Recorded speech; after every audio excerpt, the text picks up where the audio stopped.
Dear students, வணக்கம். இப்போ questions related to interstitial compounds. இப்போ interstitial compounds அப்படின்னா என்னன்னு உங்களுக்கு தெரியும். அதாவது பெலேடியம் மாதிரி ஒரு மெட்டலில் ஹைட்ரஜன் மாதிரி நைட்ரஜன் மாதிரி கார்பன் மாதிரி ஒரு சின்ன அணுக்கள் உள்ள அந்த இன்டர்ஸ்டிஷியல் பொசிஷனை ஆக்குபை பண்ணுச்சுன்னா அந்த காம்பவுண்ட்ஸ் இன்டர்ஸ்டிஷியல் காம்பவுண்ட்ஸ் அப்படின்னு சொல்லலாம். இப்போ இதோட கேரக்டரிஸ்டிக்ஸை மீன் பண்ணி ஒரு நீட் கொஸ்டின் கேட்குறாங்க.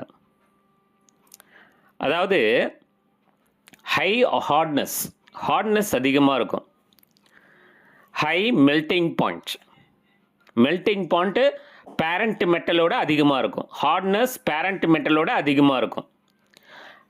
மெட்டாலிக் கண்டக்டிவிட்டியை பொறுத்தவரைக்கும் retain the metallic conductivity of the parent metal atom எந்த மெட்டாலிக் கண்டக்டிவிட்டி இருக்கோ அந்த அளவுக்கு இருக்கும். This compound generally inert. அவங்க என்ன சொல்லுவாங்க, அவங்க கேள்வி எப்படி கேட்பாங்கன்னா interstitial compounds are highly reactive அப்படின்னு கொடுத்துருவாங்க. அப்போ அது தவறு. This compounds are generally inert, வேதிவினையில் பங்கேற்காது, மந்தத்தன்மையுடையது. அடுத்தது lower densities than parent metal.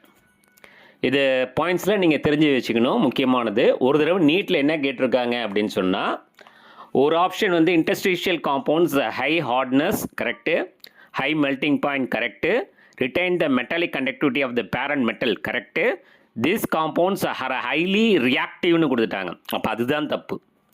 This compounds are generally inert. அப்போ கேரக்டரிஸ்டிக்ஸ் ஆஃப் இன்டர்ஸ்டிஷியல் காம்பவுண்ட்ஸ் அப்படிங்கிறத நீங்கள் பார்த்துக்கணும்.